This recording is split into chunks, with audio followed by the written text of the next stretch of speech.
It's not you. Good morning. Good morning. Good morning to me. Good evening to you. You look like you're dressed and ready for a good night's sleep. Yeah, yeah. I mean, it's early evening here on the west or the East Coast. Sorry, it's a force of habit as a Californian living on the East Coast. 9:35 p.m. Here in Baltimore, Maryland, on the eve of the American election. Uh, and yeah, we were just talking about reflecting on self-care. It's what a lot of people are who work in politics or analysts. That's what we've been talking about a little bit lately. There's so much anxiety, so much stress, and I finished all the political work for the last 6 months, so now I get to just kind of try to be cultivate a sense of peace. Yes, deep breaths. I ate a good meal. I've been trying to stay on a regular sleep schedule, mostly failing. um, and I know it's going to be some late nights for us tomorrow, watching various state returns come in. But yeah, yeah, I'm trying to just do enjoyable things, and try to be gentle with myself, not get into fights on the internet, on social media. I see people saying things that bug me. I just scroll right past. Um, oh, this one. This is not Jonathan. We've had Jonathan as a guest. Sorry, I should do a better introduction. This is Dr. Ah, J. uh, Weichselbaum. Wexelbaum. Wexelbaum. I don't want to do it incorrectly. Wexelbaum. So I'll say hi, Alan, Molly, Engage. Hello, everybody. Yes, hopefully tomorrow will bring a huge sense of relief and joy. But before we went live, I had just asked Dr. J. Wexelbaum how he was doing. And his answer was so soothing. I said, oh, wait, I've got to hit live, go live with this broadcast and ask you that again, because just what he said about practicing self-care and maintaining that. What was it again, Dr. J? Optimism, not optimism. As an act, as a conscious act. I mean, we've talked about this before here, and I'm so grateful I get to talk about it. It's something I've come to this past year in such tumult, both in my personal life and in the world. I lost my father. We've had a pandemic. I've had a career change. I founded a production company to make my dissertation into a movie series. We've and then I worked in. I'm a political historian, at least in part. So I've been working for a living in political communications, trying to get people to do the right thing. And earlier this year, I was thinking about I study the Holocaust in part of what I do or what I have done, and thinking about survivors and some survivors practicing hope as not something that comes from facts that you find. Oh, there goes my camera. Let's see if I We can can get it still back hear there. you. Oh, there we go. Okay. My camera's a little finicky there. Go to my Patreon. Buy me a new camera.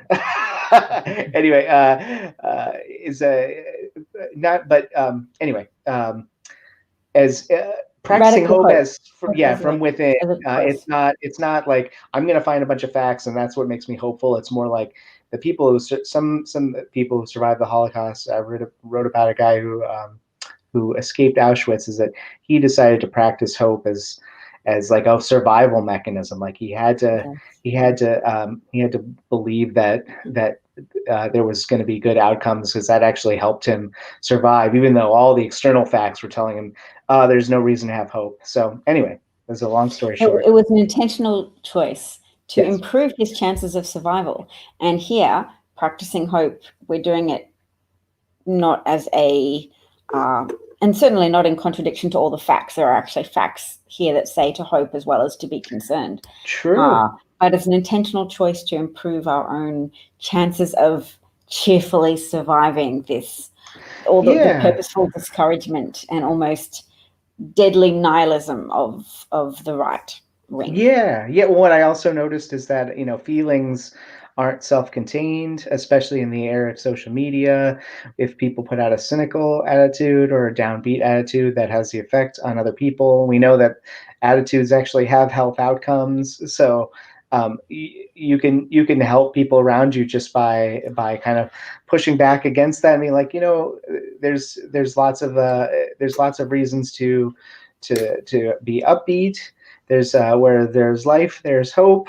There's lots of we tend to focus on the things that aren't working instead of all the things that are. The lights coming on, the plumbing working, the trash gets picked up. There's food at the market. Like, I mean, yes, there's all kinds of cataclysms and catastrophes, but for the most part, many of us, there's life goes on, and we should recognize that there's lots of things to be thankful for. So, And when we're noticing the things that go wrong, that might be just like an emotional trigger to say, do you personally feel like you've done enough? Because on right. some level, we all rationally know that we can't personally do everything. But if you're noticing problems, that might mean do one thing, find one step that you can take, and that will satisfy those emotions. And then you can go back to having some perspective in which you appreciate the good as well as the bad. But if you're looking too much at the bad, either your worldview needs tweaking a little bit so that you don't just exclusively focus on the problems, or you just pay attention to that emotional signaling of saying, well, your brain wants you to do something. Your brain wants you to take one step. Yeah, I've been really struggling with that, and I know many of my peers are. Is that like, oh, you can never do enough. Right now, we're all nervous. Like, well, I could always phone bank more. I could send more texts. I could talk to more family and friends. I could, I can donate more to campaigns. There's like, but it's at some point, it's like you're gonna do what you have done, and that's it. And this past weekend, I had to take some time just to not work and not do anything. I just learned today.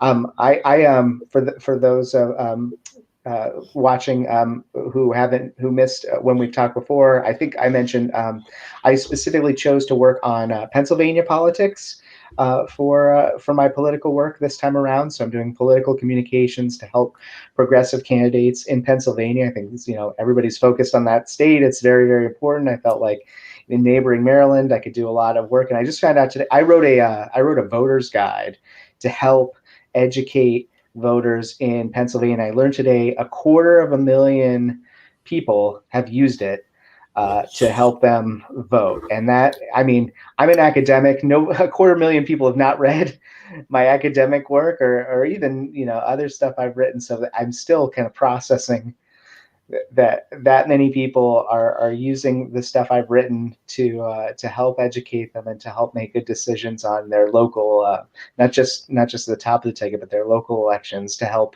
them get better representation. So yeah, so that taking is a a break wonderful now. audience for an academic to experience the quarter of a million people reading something not very customary for academics. No, it's I mean my goal was to be factual, but also emphasize things that I find are progressive values, supporting people, doing the greatest good for the people with the least amount of power at the largest scale, with the biggest group consensus coalition as possible. That's kind of, to me, what progressivism is.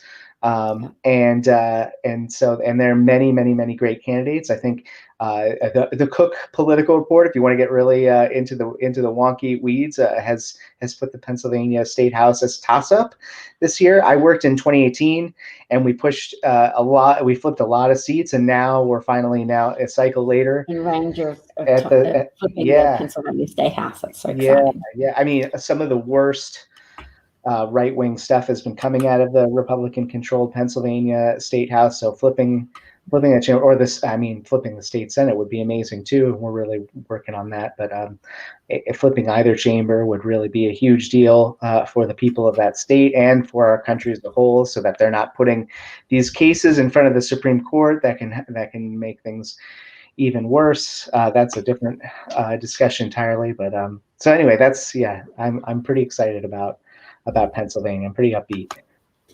That's good. That's good. I thought people might. Sorry that your camera's having difficulty, but we can still hear you. So important to remember, we've got continuity where it counts, Jay. We can. Your voice is being heard. Good. I thought I would just show people something. There you are. Which is a data journalist for The Economist, because this goes with our theme for today of intentional hope. And he is thinking, and his models predict a Biden win.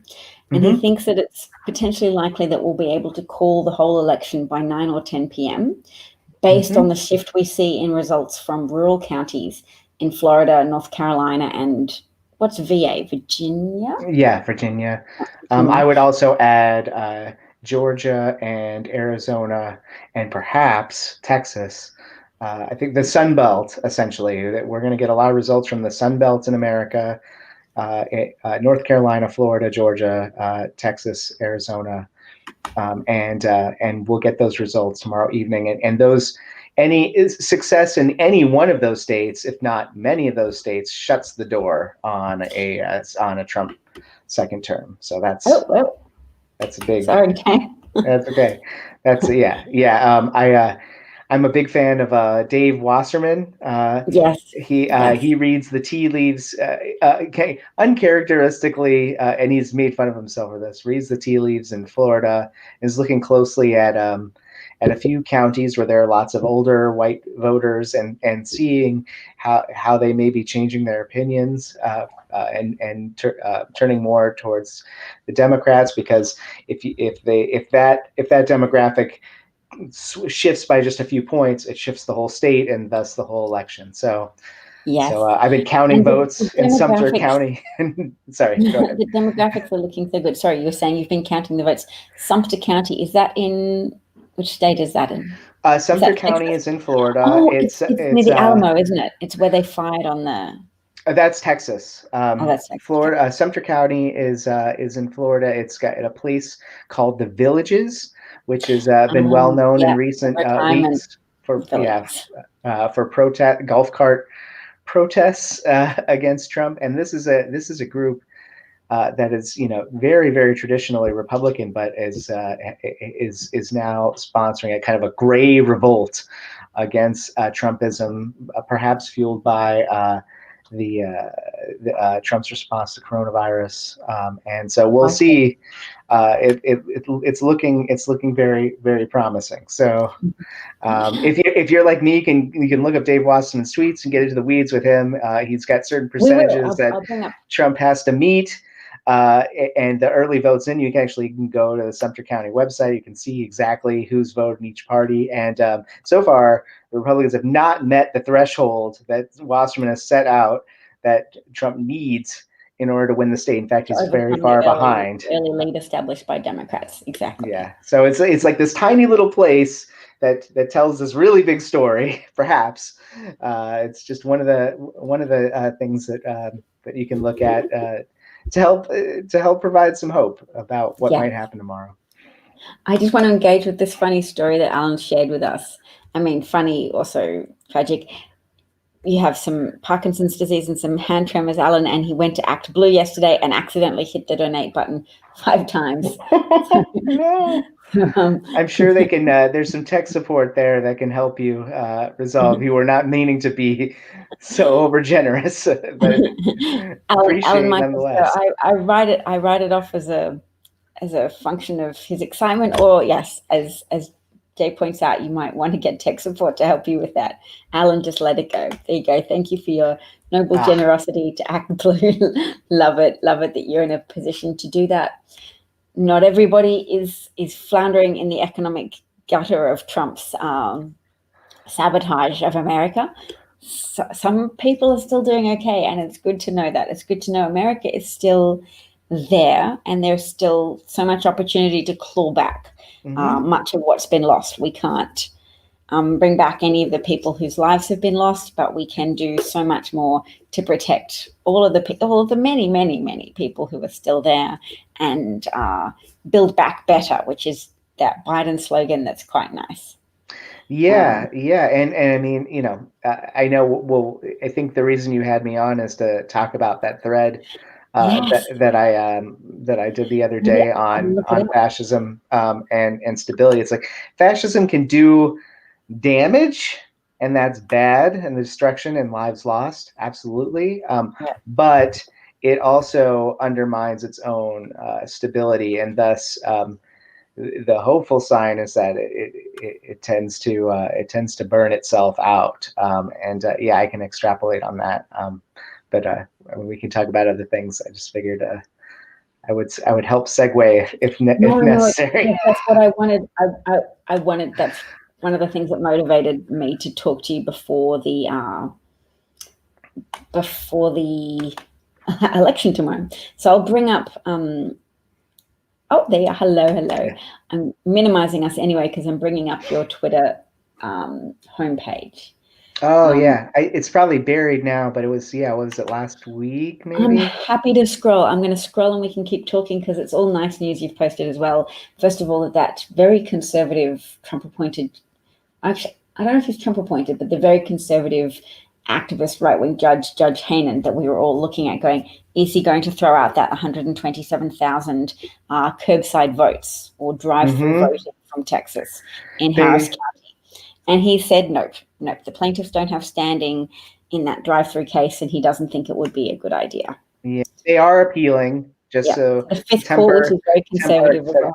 It's gone back and forth now. I think 3 times. They're going to try again to throw these votes out, but it was a defeat tonight, and we'll take it. We'll take that victory. And also, just a side note, Adam Klasfeld, who reported that it's such a bummer. I guess I'm giving a plug that maybe is irrelevant now, but he's been really great at reporting kind of he's a legal reporter, court reporter, and like giving the blow by blows of all the stuff, like all the criminal case stuff that's going on against Trump in New York, and various other like kind of live tweet as it happens in the courtroom. Reporting has been absolutely top notch. Adam Klasfeld's great. He is. And Jay, what an extraordinary coincidence, or not that extraordinary, but if you can see it in the far right of the screen as I'm scrolling through your Twitter feed, a Reuters trending article is "You Are No Longer My Mother: How the Election is Dividing Americans." And of course, you had your mum effectively ignoring you and not attending your wedding. Yeah, and my wedding or my graduation, because we had a row over her vote for Trump, and I wrote an essay about it.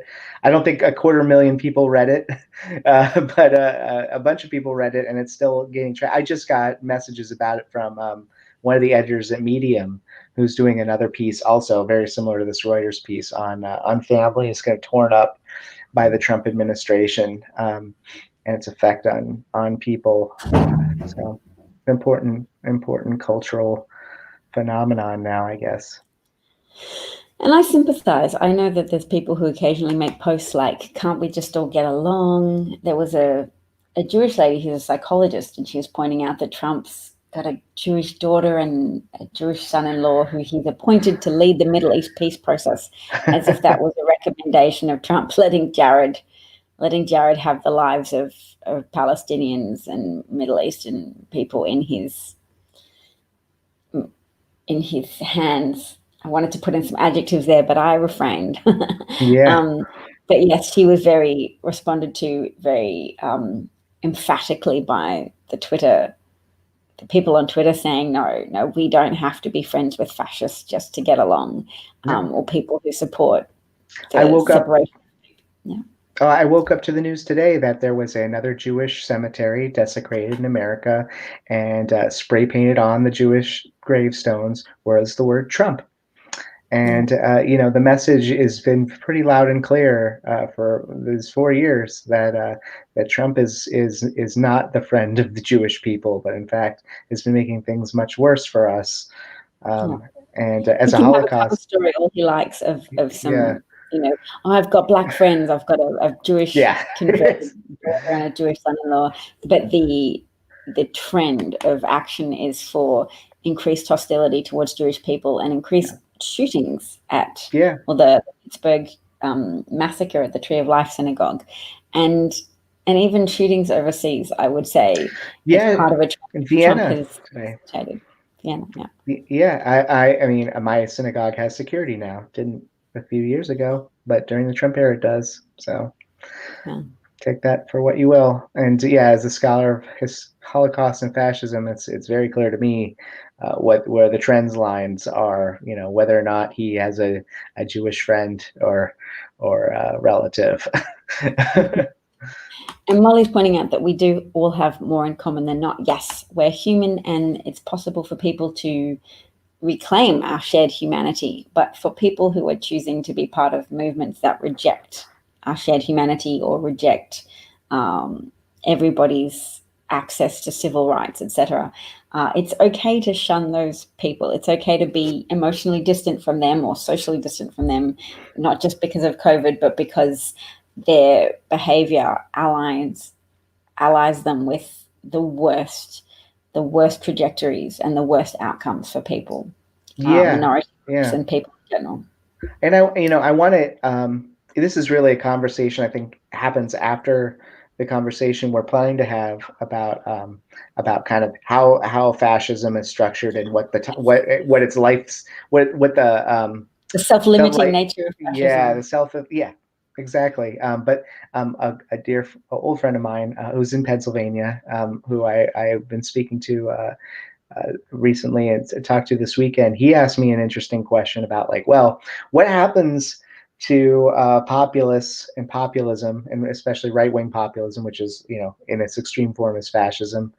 How does that calm down? What is it from a historical lens, or like in various historical examples, like how do things calm down? And I had to really kind of think about that and what I've studied in the past, because I mean, there's ebbs and flows, and the only constant in history is change. And I feel like there's like it's not always things are not always so inflamed. Like there's a pendulum swing. And things tend to go through these periods of kind of like really intense upheaval and then relative stability. So there's, I mean, I think there are conditions in which, the rifts between relatives, the rifts between friends, like, yeah, this social distance, as you say, like can ease, even in a kind of post-fascist situation. But I mean, it's you need to have you need to get through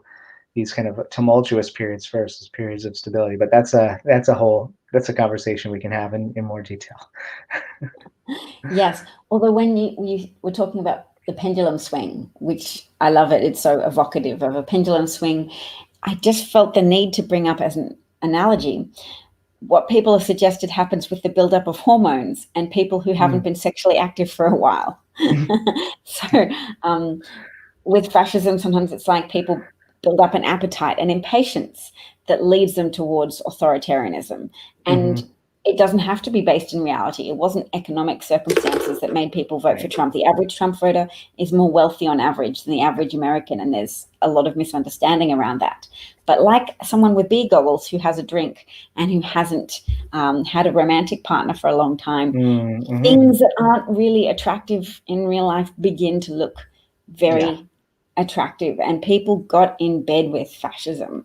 And it is really to be hoped that this election is a sobering up process for those people who were so ready to jettison democratic principles of access to votes and not intimidating or harassing voters or election officials or health officials. It is to be hoped that there is a process for at least some. Some will have a very nasty hangover, but that they don't try and keep drinking. Some of them will try and keep drinking rather than deal with the cognitive dissonance and that emotional pain of having been so wrong and so destructive to their own country.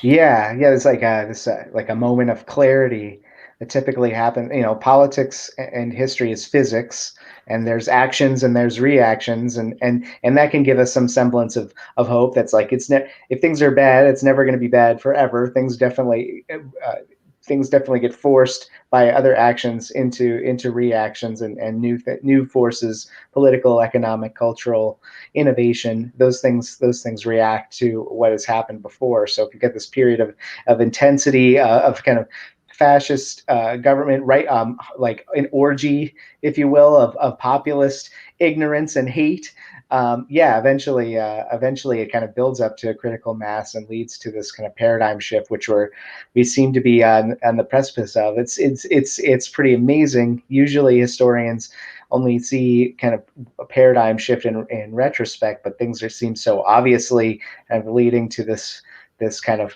turning point moment, that it's like we're all kind of waiting to see what's on the other side. We're living through such a momentous paradigm shift. We're living through such a big pendulum shift that the swinging away, the reactionism to Barack Obama being president, which I think fueled a lot of the delusional thinking and the delusional hatred and resentment that gave strength to a coalition between greedy, unprincipled people and racist people, racist, theocratic people that gave us then that bubble that wasn't a majority of Americans, but was facilitated by that electoral college system, which puts extra weight on people who do live in areas where social progress hasn't informed the thinking of people as much as it has in people around the United States. Not to say there wasn't still a substantial proportion of people in many states, even the ones we think of as uniformly enlightened.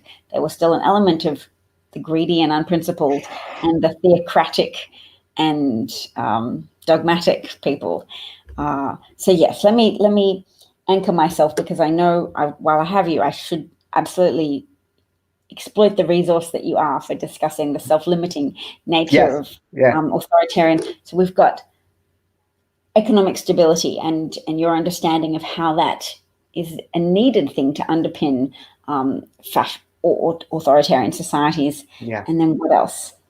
Demographic change. I want to come back to, well, not demographic trends. We'll maybe come back to that at the end. But yes, so your thread, I haven't found it, but what do you want to tell me just from memory? I guess it's your theory. Yeah, I mean, yeah, it's my theory. It's my pet theory, and I love talking about it. And it comes a little bit from my dissertation research, and then it's kind of formed by seeing it happen, unfold in front of me. It's a little bit from my Nazi Germany studies, and a little bit from living through Trump's America. So my theory is that fascism basically contains the seed of its own destruction.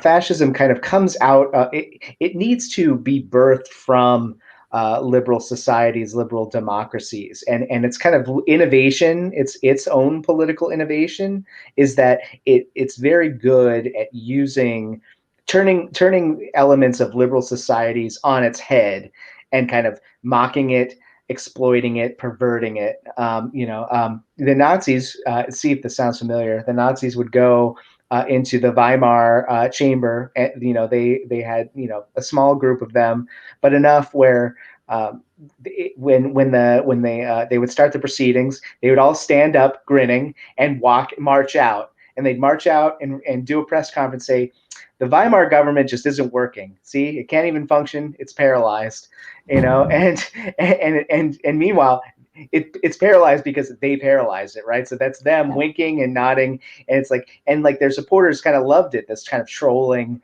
of, they'll use, and then in these days, you'll get fascist trolls online using social justice language on purpose to troll progressives. So it's like they kind of hear all the time and say, "Oh, the tolerant left, you're blocking me, you're muting me for daring to have a different opinion. I've just come here and chanted Trump 2020 at you." It's like, you're not contributing to the discourse, troll. Bye-bye. And my loyal audience, many of whom are moderators, they get to play it like a video game, and they just sit here and they mute block.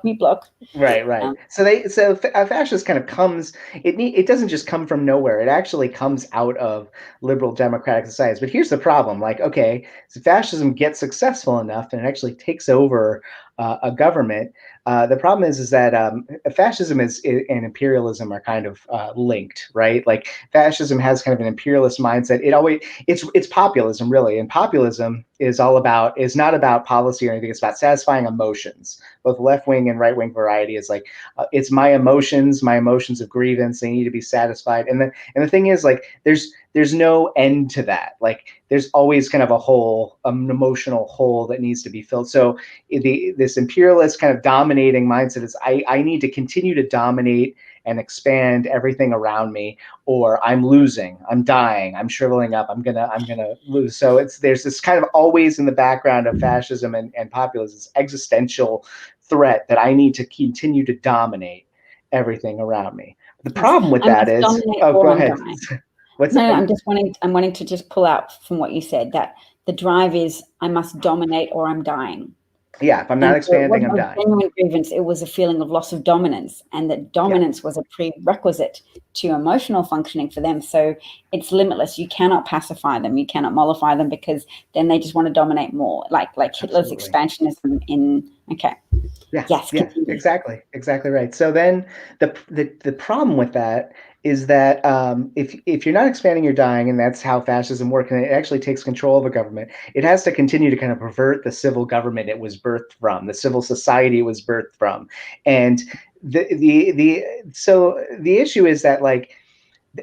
To an extent, they can do that, and they can kind of continue to play the game, the trolling game, and they can continue to fulfill themselves emotionally at the expense of everyone else, and corrode essentially the institutions around them. But the problem is that in order to exist, they actually need this liberal society to some extent. They need kind of normalcy, because typically, and this is true in America too, there's like 30% engaged, like decent folk, but there's kind of 30% turned off entirely that are just like, I'm just going to live my life, I'm not engaged with politics. And then there's like 30% who are like these true believer, or like I love the right wing, signed on. So it's like 30, maybe a little bit in a few stragglers, but like you need to have some stability, or everybody's going to turn against the 30%. So and so this is where we get into like economics, right? Like in order to have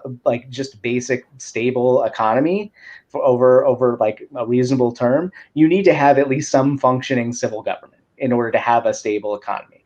And so this is in my research, I study American companies that did business with Nazis. It's my area of expertise. And I thought one way I could learn about the business environment in Nazi Germany is to look at, go to the U.S. National Archives and look at our State Department records for our embassy in Berlin, because they had like a commercial attaché office, essentially.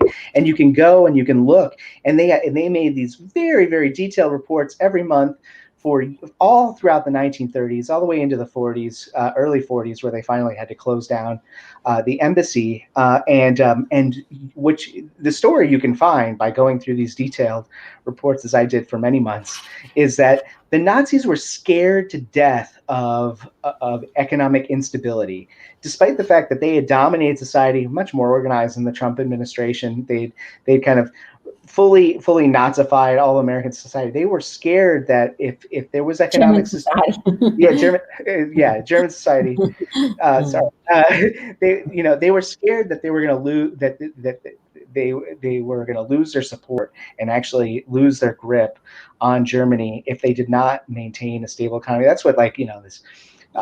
The VW wagon was like this consumer. It never came out, but it was kind of like this domestic consumer stimulus program. You're supposed to go on vacation in your own country, spend money, stimulate the economy, make work programs. By the late 30s, worldwide, it seemed like the Depression might come back, and that freaked everybody out. There was a recession in the late 30s, and so the Nazis were scared to death of that. And I mean, they ended up starting a war, which they were planning, and that kind of stimulated the economy. Wars are a form of economic stimulus as well, because then you have to manufacture things, you give government contracts, and you sell government war bonds, because on the back of the patriotism of the ordinary people, like, we're in a war now. I wanted to latch onto something you said before when you were talking about the Nazis, because it made me realize they need a succession of fresh enemies almost, because they cannibalize each enemy they defeat. But at some point, the self-limiting principle is that they start to pick enemies that too many people identify with. So when they start to make an enemy of Dr. Fauci, or they make an enemy of, I don't know, suburban moms dressed in yellow T-shirts saying, don't attack protesters, then they've cast the net too wide, or they've moved on to too many fresh enemies that people are starting to say, that looks like my family. I mean, that's a good example of kind of this like a kind of expansive mindset of fascism, is that they have to continue to up the ante, continue to expand their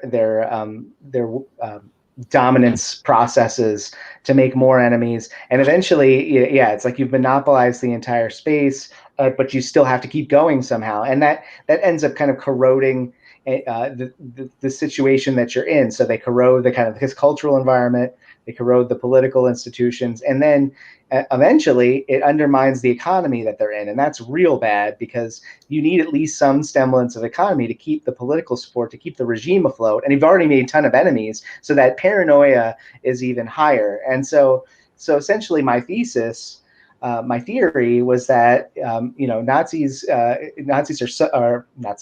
fascists are self-limiting because they kind of take for granted that they've come out of these liberal structures and then kind of go to dominate, end up corroding them to the point where they make the economy that exists unstable, and then they lose their support. And it's just the problem is, it's just, so they're going to go eventually, but how much damage can they do on their way out? So they're like parasites that need a stable host, and they'll damage the host. That's what they do. But I mean, what would trolls do without Twitter? It's like, you know what I mean? It's like they need a base. Can't stay on Parler.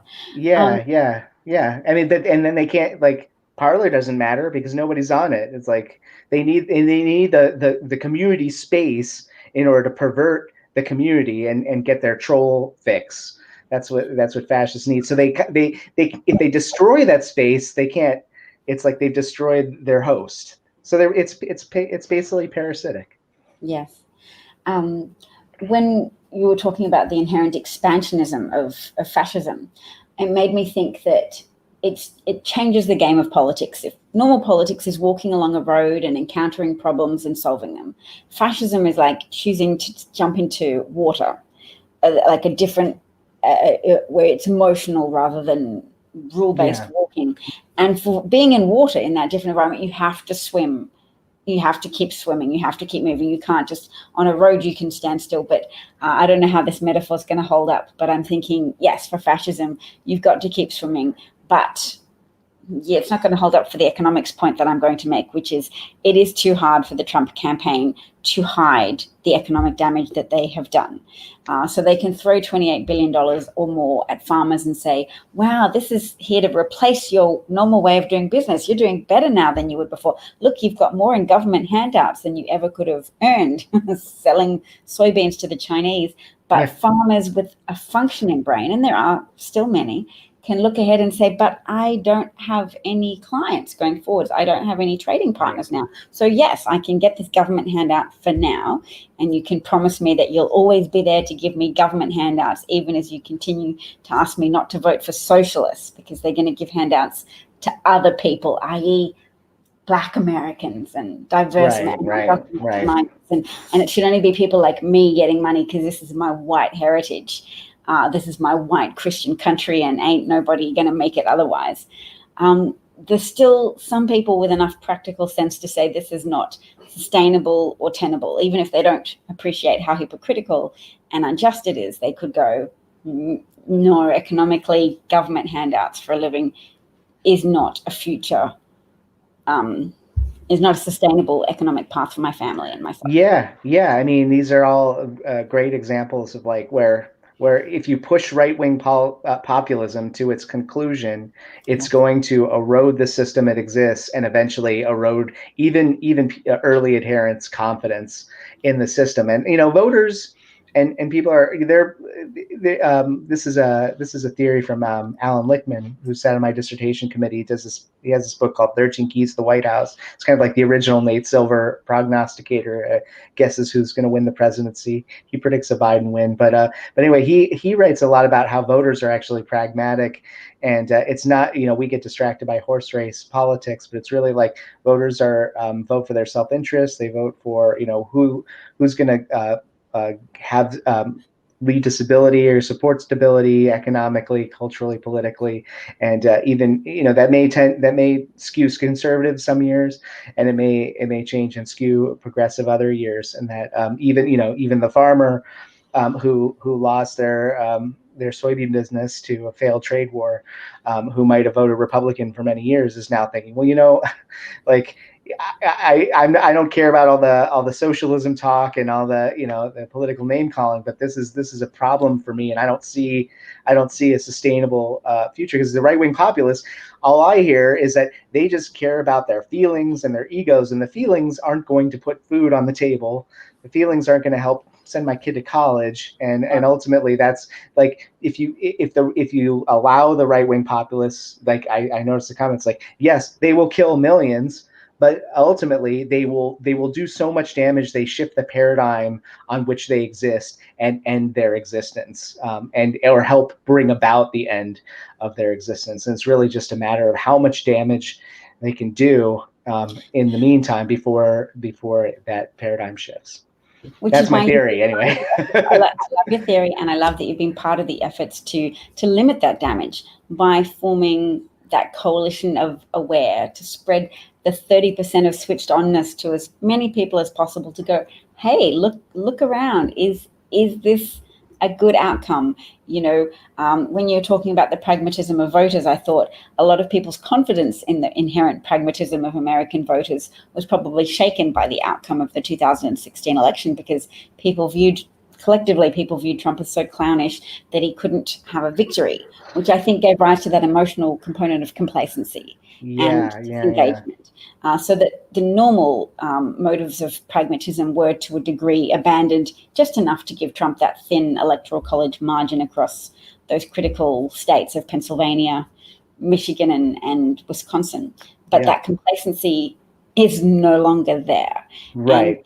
They changed the paradigm. They changed the paradigm, and people are voting in record numbers. As a side conversation, I just wanted to note it real quick, is leave signposts for other people while I'm here, putting my historian hat on, is that this dear friend of mine in Pennsylvania I talked to this weekend asked me, well, like, what do we do about populism? Is populism always been there in America? And that's the problem, is that populism is kind of like in American DNA. And so if the conditions are right, it will come back and cause damage. And if you feed it, it can cause great damage. And that's kind of what Trump has been doing. It's like, Alexis de Tocqueville, who visited America in the 1830s and wrote this amazing tome called Democracy in America. He was this French aristocrat who'd survived the French Revolution. He's like, well, what's going on in America where people aren't being killed by guillotines everywhere, and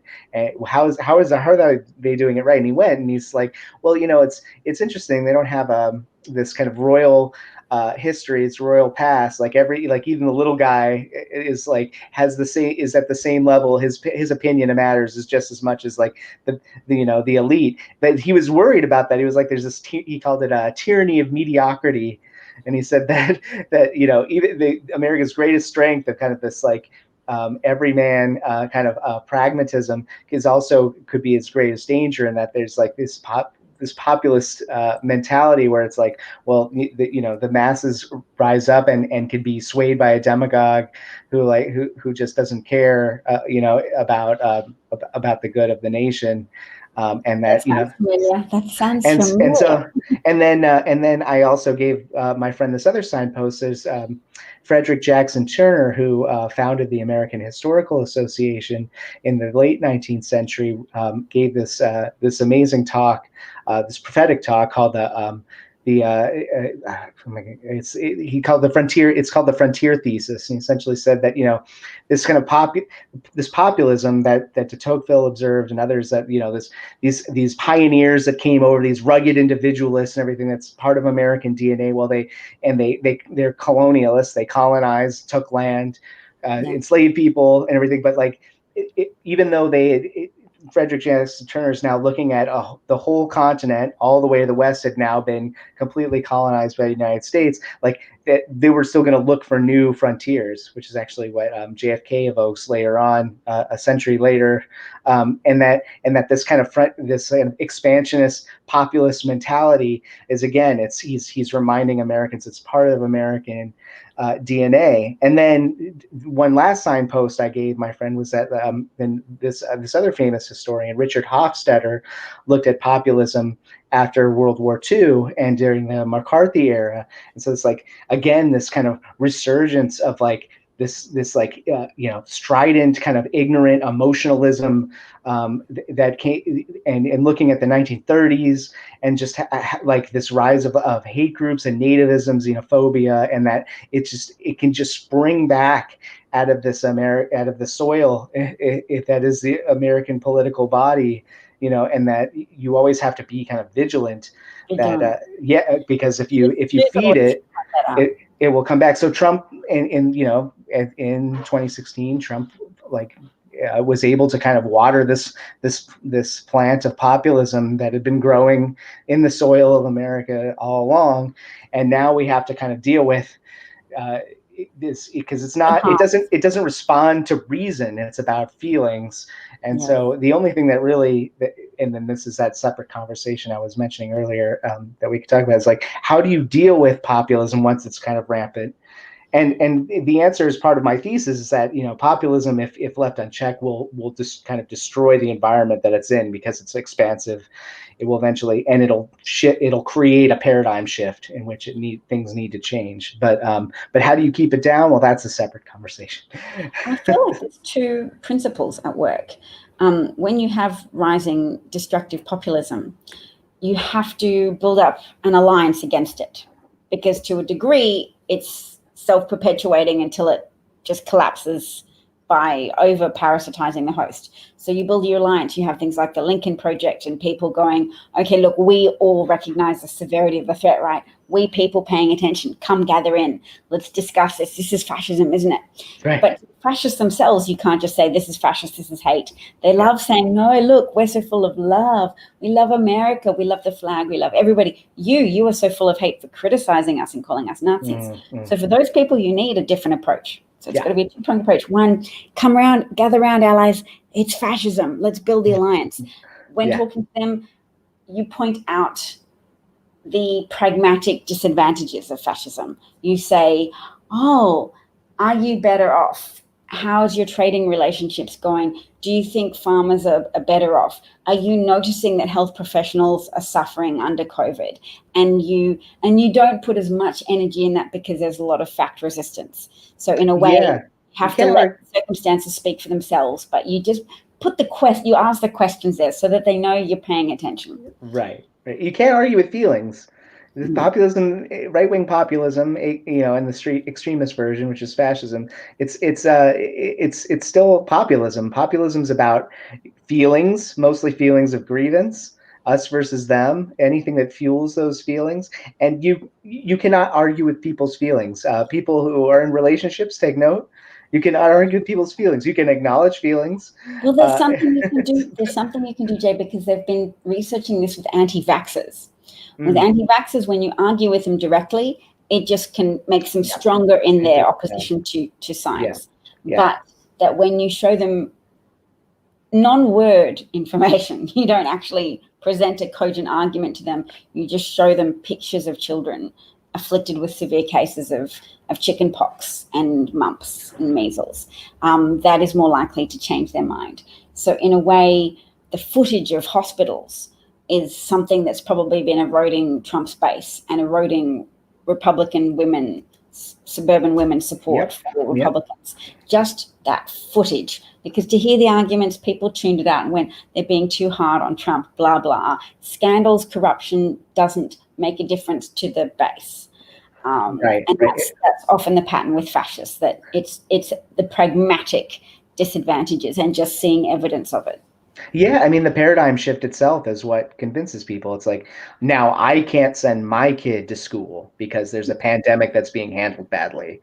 Like, now I can't go out without worrying about getting sick because things are, or now I'm worried about getting a job because the economy, like, it's so, and it's kind of a 1-2 punch. And this is this is kind of like the third piece that I was explaining to my friend about, like, okay, what are the conditions where populism kind of starts to calm down? And usually it's because what happens is the paradigm shifts because populists kind of reach this kind of fever pitch where they've created conditions where a paradigm can shift, and then the conditions are no longer hospitable to populists. So usually it's kind of a progressive period where it's like you have everybody kind of really focused on the problems and looking for reforms. So, like, the progressive period after World War II, for instance, like, okay, we need to put in place some social safety nets. We need to look at who are the populists? Like, populists are like,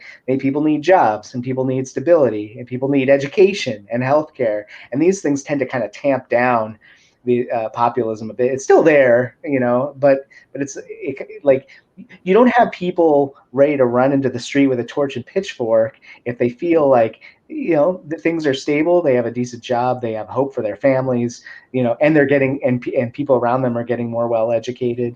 So It's like, even though populism is, you still have to be vigilant, it's still in the soil, it's still all around us, and social media, I think, it just enhances that so much more. But it's like you can create conditions in which populism starts to calm down. It's like people are like, okay, I saw the footage of the hospital beds, or, like, the morgue trucks, the freezer trucks, or like people who saw the first images of the Vietnam War, or people who saw the hoses and dogs in the streets attacking civil rights protesters. Like, it came home, it was beamed into people's living rooms, and then it was like, okay, now we can create conditions in which we can address these things as this kind of progressive reformist thing. And, like, the hope is that, like, when the pendulum swings back, you build those structures to kind of build in more guardrails. Because, Amy, that's really everybody's focus on this now. Like, what guardrails can we put in after Trump's out,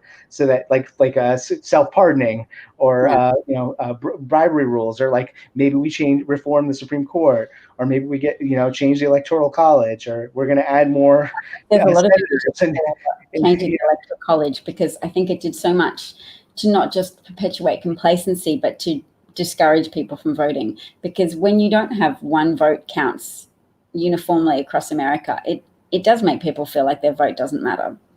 They then put into context, well, what state am I in? Am I in a state where my vote counts, or I'm in a state where the majority of people aren't like me, so my vote, and people are making conclusions that Texas is so red, why bother voting? Right. Whereas now Texas is energized. Beto O'Rourke and other people have helped Texas believe that Texas can be blue. So I have It's incredible. I was phone banking Texas the other day, and I couldn't get in. It took me 20 minutes to get into the phone banking system because so many people were phone banking at once. It was like 6,000 people. Our goal was to make that particular night. Our goal was to call 1 million Texans, and these are already Democrats who are just planning to vote. We're just planning to help them get information about how to vote, make it easy if we could. We ended up calling almost 2 million Texans that night, and that was just one night. People have been doing that every night now for weeks. So I feel like,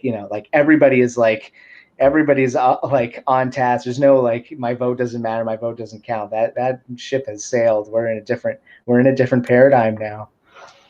Yes, my listeners, I think, are sad that I haven't been paying attention. I'm going to have a look and see.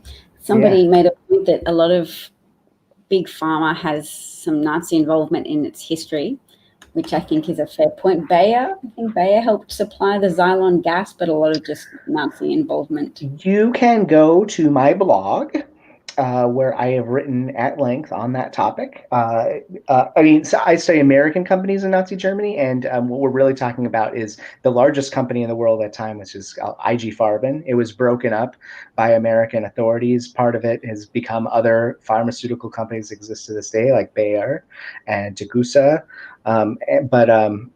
But back then it was a very large company, and Nazi. The very short version is that Nazis, in order to run their war machine, one of the things they really need was rubber for trucks and vehicles.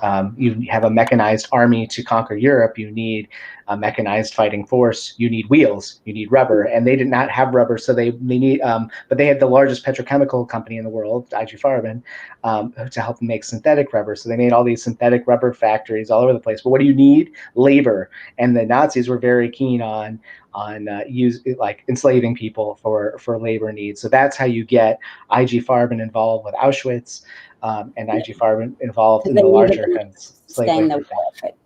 Yeah, and to create more economic stability by reducing demand, but also helps them punish their enemies by enslaving them in labor camps. Yeah, and the really frustrating thing, which I write about on my blog a little bit, which is this kind of a meta conversation, but still really important, is that there's still a lot of the conversation about this topic is not very healthy, because you kind of have. I mean, there's more than it's multifaceted, but really it kind of comes down to these two camps. One is like there's some like kind of right wing or conservative academics, conservative, not necessarily like right wing, but who kind of have this relativistic view. It's very difficult and not accessible work that they've done great detailed research on these big pharmaceutical companies and how they relate to the Holocaust, but it's not good for the average person. Plus their view is kind of like, well, they were going to do it, and like they don't hold them accountable as forcefully as they could. But then on the other side, you have kind of this very kind of populist kind of conspiracy theory, right? Like populists love their conspiracy theory, because then it's like fact doesn't matter. I'm mad at these guys, and I'm just gonna like kind of like not scrutinize what is said, and maybe there's a lot of wrong information, maybe there's a lot of like misinformation. None of it's really rigorous scholarly wise, and there's no kind of middle ground where it's like, okay, what do we actually know? And what does it mean? And who do we hold accountable? And how do we do that clearly? And that's kind of the space I'm in as a scholar. So you'll see I have this really long, in-depth piece about the scholar Peter Hayes, who basically wrote the definitive book on IG Farben, this chemical company.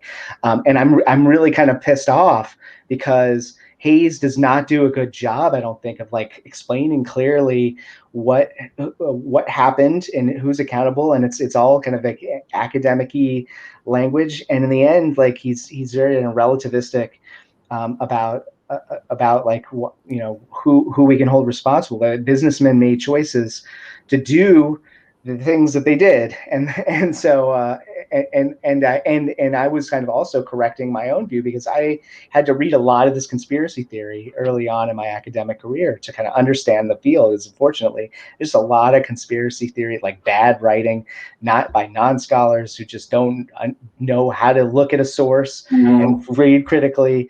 And like that just becomes kind of this game of telephone, this narrative that people have on the internet. Well, it's like, well, people just like kind of throw stuff at me when they hear what I say, like all the time.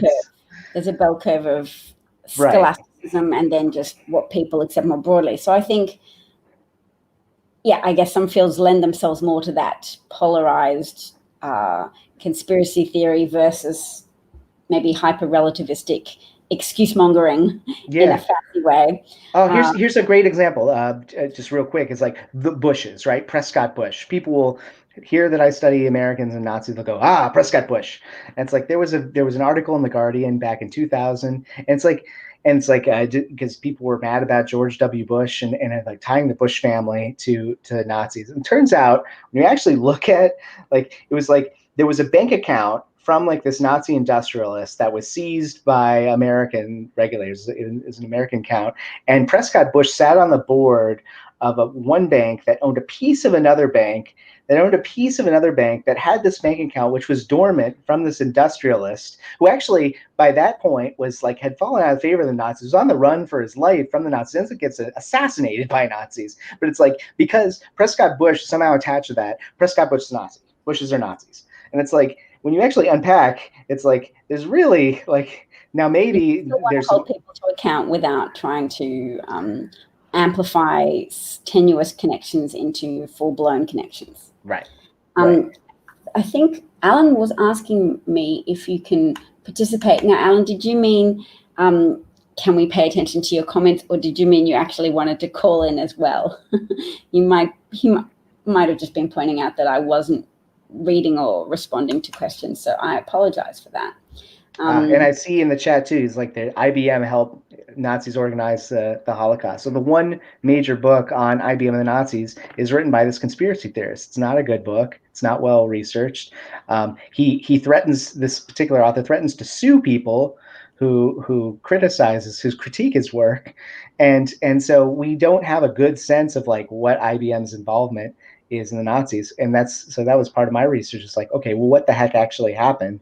Because like when like this guy Edwin Black, who wrote that IBM book, sorry Edwin, you changed sources, you misquoted stuff on purpose to serve your argument. You changed like that's and like he's threatened to take me to court for pointing that out. But it's like, dude, like.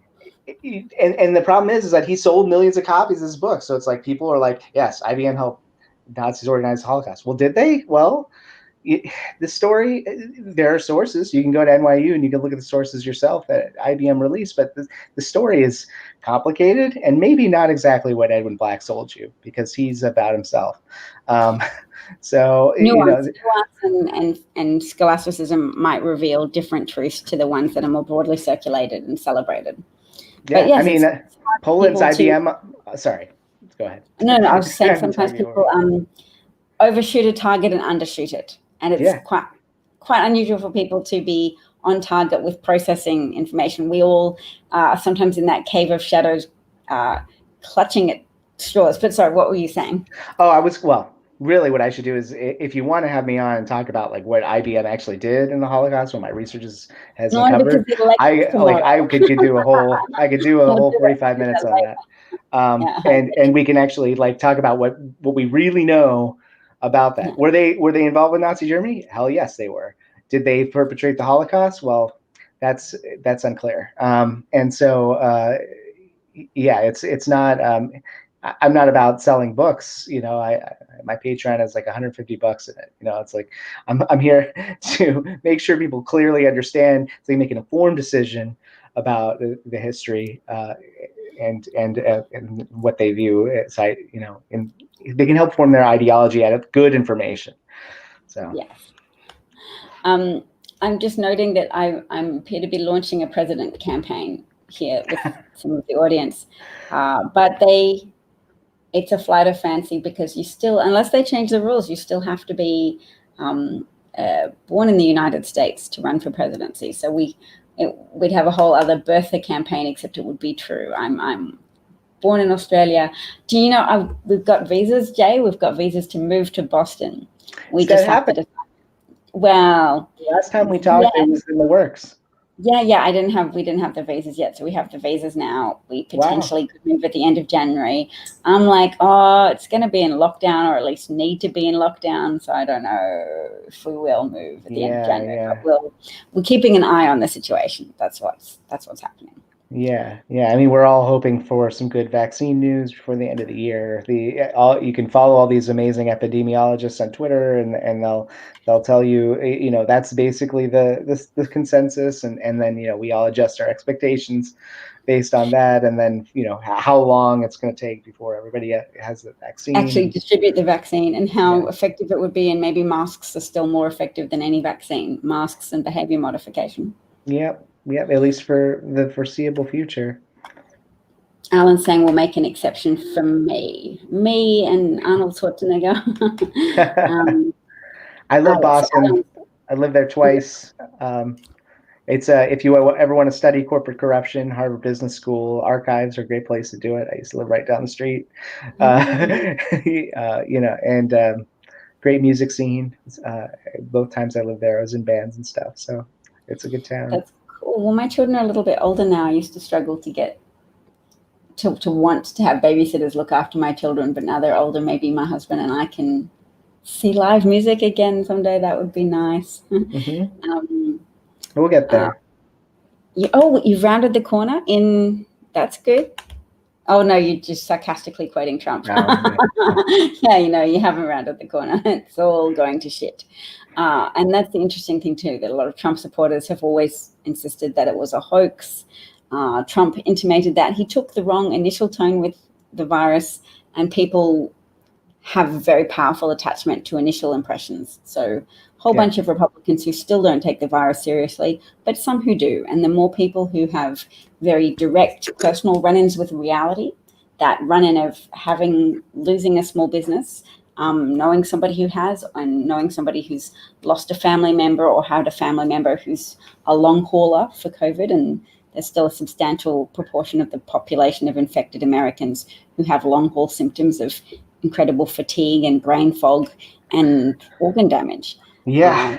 And if I may, it's kind of to kind of pull a lot of this stuff together. I'm going to go out on a limb here, and this is kind of just a new twist on my theory and what's going to happen tomorrow, and also my kind of hopeful, purposefully optimistic attitude, but informed, I hope, is that no matter what happens tomorrow, my view, based on my theory about the self-limiting nature of fascism, that even if, and God forbid, the election does not go the way most of the world wants it to go, and Trump is somehow reelected based on whatever shenanigans or tricks or whatever he can, the electoral college, whatever. I still believe, especially based on all the instability that we have now with the virus, and it's the economic damage it's done, political instability, that the Trump regime will not last through its next term. I think there's a lot more damage that could be done. I think a lot more lives can be lost. I think all these people with permanent damage. Comments in the section pointing out the millions of people who died in Nazi Germany before it found its self-limiting. Right. So this is not it's not to say that fascism is not lethal and is horrible, and that's why we need to do everything we can to stay vigilant and eradicate and get rid of it. I'm anti-fascist to my core, but that it doesn't. It's not a permanent state. It will destroy itself or create conditions in which somebody, a coalition can destroy it, because you have a situation in America where Trump's still in power and the virus is still out of control. It's going to get to a point where things really start to fall apart. We're kind of already kind of white knuckling it here and hoping for regime change, and then a trend towards sanity and getting ourselves out of this, and everybody presumes the Nate Silver folks and everything. It's it's 90% chance where that's going to happen. We're going to go in that direction. But my theory also is that regardless of the election, that we're going to be in a situation where Trump is going to destroy himself and parts of America probably on his way to doing it, but that he's not, there was one caveat to my theory, is just to wrap up, is that I think that fascisms that have lasted longer, that have been more stable, because that's the fear, is anytime something's horrible, we're like, this is going to last forever, and because it's like whatever's happening in front of us, it's going to last forever, and that's what makes it intolerable. Not knowing that if we step back, nothing lasts forever, but there's the reason that other like Franco or other fascisms have been stable is because they kind of take advantage of the stability around them. They're still neighbors that are politically stable, have stable market economies and everything. But America doesn't have that luxury. America's a big guy in the room, right? So if we're unstable, we don't have anybody else to lean on. You can't lean on the stability of people around. It's going to run its course. and Trump is going to destroy the environment in which he actually has power. He's going to Yes. destroy his own You power. want So no matter what happens, I don't want to see that. Nobody wants to see that because nobody wants people to die. Nobody wants society's collapse. So I'm hoping for a good outcome, and I think we will have one. Yes. Before we go, I think that's good to round it off and tie it off. I'm visiting that pundit you recommended, the data analyst, David Wasserman. Yes. Twitter line, and that their final, from Cook Political, their final House ratings feature 8 late-breaking changes, all towards Democrats, including 3 in Texas. So that is a promising blue-looking environment. So even where things are changing from likely Republican to lean Republican, everywhere the Trump margins are going down, meaning that all those people suffering are not motivated to promote more Trumpism. All those people who perhaps reluctantly voted for Trump in the first place have significant reasons now to move away from that decision that they made before. Yeah, I mean, the data, you can look at it's overwhelming. There's so many stories, anecdotes, data, things you can look at. I mean, like I said at the beginning of this, I've been working in Pennsylvania politics purposefully so I can do the most good. And Pennsylvania looks really good. We laid the groundwork in 2018. We're building on that groundwork now.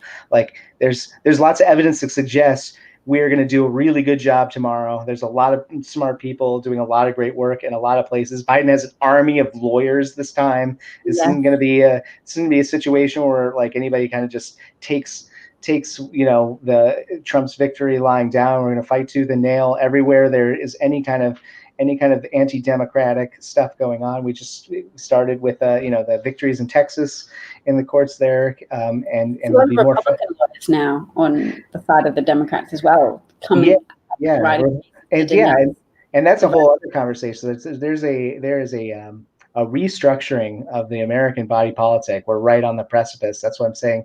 We can look at the Sun Belt tomorrow. Those are the states where many which will report early, which not only will close off Trump's second term, but also show us a little bit about this political transformation in Florida, in Georgia, in Texas, in Arizona, in North Carolina, and I'll be watching those states tomorrow. Jamie Harrison, yes, absolutely. You think Jamie Harrison from South Carolina? I agree as well. Trump said he was going to unleash his lawyers, but you know who's got the more lawyers with integrity? Biden has a bigger army of lawyers, and they're more well-funded. He has more money. So he's got 4,000 lawyers in Florida alone.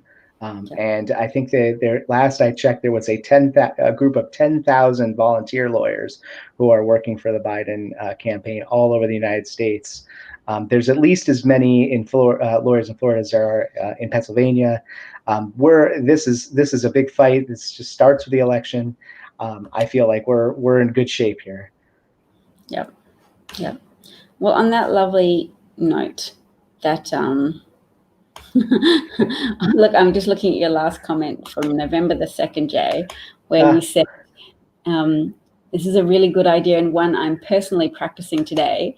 If you're feeling nervous about the election, why not spend the day reconnecting with old friends and family, especially if they live in Pennsylvania, Arizona, or North Carolina? How appropriate. All those anecdotes, the stories I've been telling you, the story about populism, those are all from this great conversation I had with an old friend I went to school with who moved to Pennsylvania just in the last 2 months and has been calling me regularly to get my take, the same take I'm giving you, this this historical perspective, but also my theories. And so he was the old friend I talked to in Pennsylvania, and he lives in a very red part of the state, in the center of the state. And he I think he's feeling a little more hopeful, I hope, tonight. And hopefully we're all feeling a little more hopeful. I do this for me too. So I like that. The image that I keep in my eyes when I close my eyes at nighttime is the fact that you see Republicans for Joe Biden. Like there's enough of them that they're manufacturing and selling those signs, and there's no commensurate equivalent. But instead, suburban women who want a future for their children, white people who thought Democrats are too busy trying to distribute social justice. I need someone focused on reinvigorating the manufacturing industry. Yep. Those people have found that, no, Trump is full of promises that he will see you. I got you white people. I got your manufacturing jobs. I got your coal jobs. Coal plants have closed at an increasing rate under Trump because that's just the trajectory of the coal industry, and Trump doesn't have the magical power to bring it back, nor does he even have the competence to invigorate replacement industries. He withdrew subsidies from renewable industries, which were the growth industry in the United States, the growth industry for generating new jobs, so jobs that people could have found in place of their coal or manufacturing jobs. Trump contracts the economy, and he was doing that even before the 2020 COVID crisis. And Pete Buttigieg went on Fox News and tried to say that they interrupted him so much. They didn't want him to get that message out. But he managed to look to the camera and say, look it up for yourself, the stock market under Obama versus Trump. But he still didn't get to make the point I heard him trying to make, which was the economy pre-COVID was actually sputtering under Trump. Well, let's do a to be continued, because I'm also a science writer.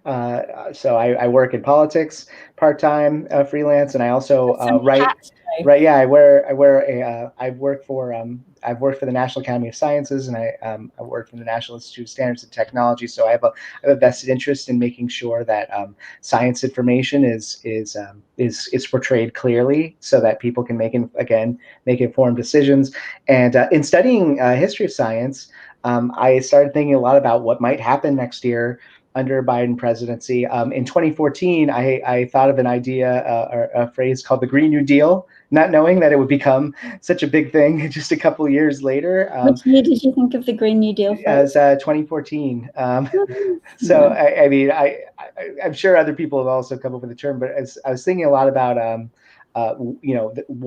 what technologies actually need to happen to unlock the potential of renewable energy, and what that means for on a larger political, economic, cultural scales, and something I'm really passionate about.